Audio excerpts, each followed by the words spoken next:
Two new transfer portal additions for Notre Dame. We're going to talk about them in this video, folks. Please do hit the thumbs up on this. Subscribe to the Blue and Gold YouTube channel for more content. So much more coverage over on our website, blueandgold.com.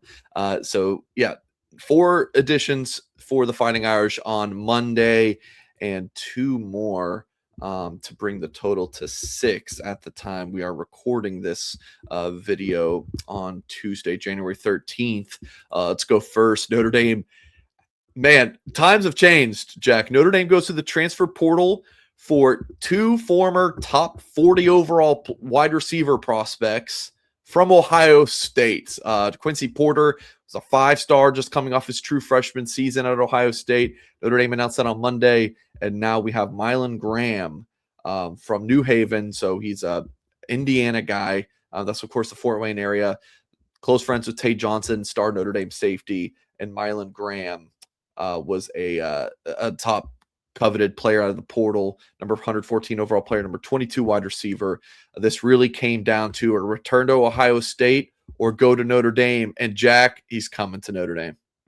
Well, when I talked to Spencer Holbrook from our Ohio State site, Letterman Row, this of the 2 Ohio State receivers Notre Dame got is who he was more excited about.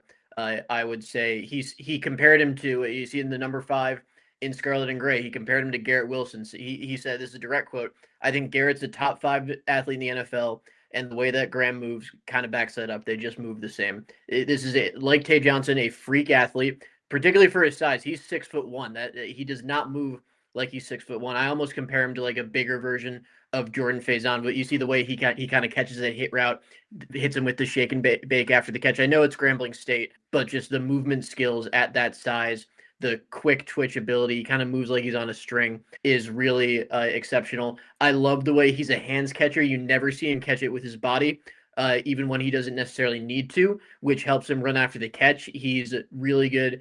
So this is actually a really good one that I want to show. So look at, catches it with his hands, does not slow down, maintains his acceleration, deletes the tackling angle, takes it to the house. That's just special ability. I love the way Ohio State like to use him on in-breaking routes.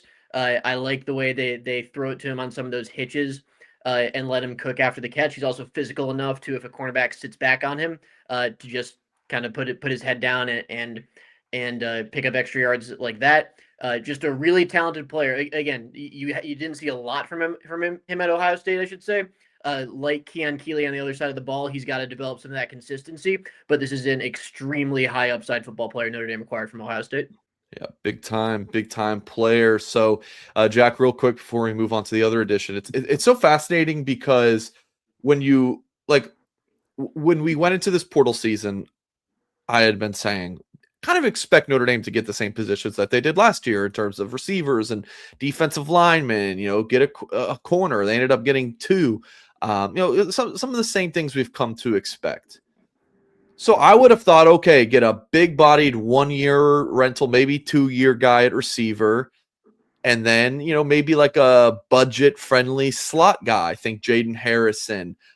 Think the kid from Wisconsin whose name's escaping me, who had a really good season. Will Pauling. Well, of course, yeah, Will Pauling, the captain.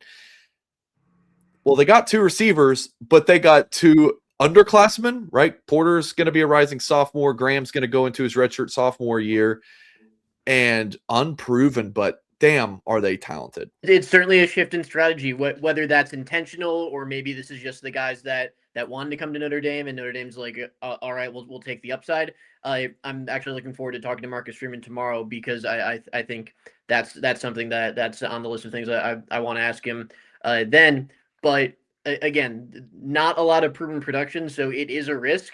But between those 2 guys, man, the upside is just like, even in limited clips at Ohio State, it is huge. You also trust Brian Hartline, who was the coach at Ohio State. Now, of course, was the receivers coach OC at Ohio State. Now he's the head coach at USF.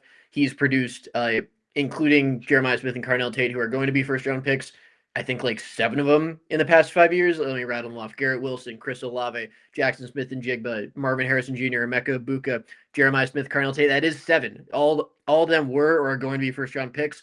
Those guys were seen as kind of next in line. Crucially, Ohio State did not want to lose them. This was not a case of them being squeezed out of the depth chart.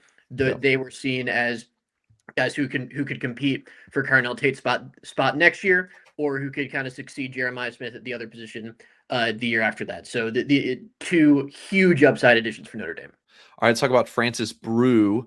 He's from Columbus, had a pretty solid couple seasons at Pitt. Of course, Charlie Partridge recruited him to the Panthers, and then about a couple months after signing day, Partridge leaves for the Colts.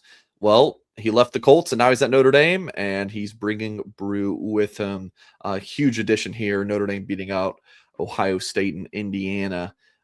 So he's the number 50 overall player in the portal, the number 5 interior defense lineman, a Columbus kid. And, you know, the Buckeyes were an option for him, but he's going to Notre Dame, and Charlie Partridge was a big part of that.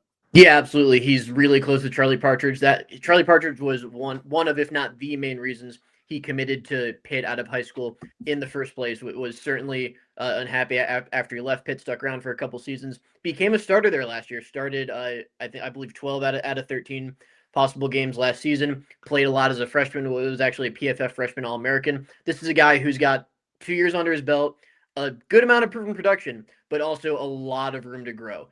You like him a lot as a run defender. So watch the game. If you want to rewatch the game that Pitt played against Notre Dame, Notre Dame really struggled to run the ball aside from those 2 huge special Jeremiah Love runs. Francis Brew is a huge reason why. He had a great day against Joe Otting.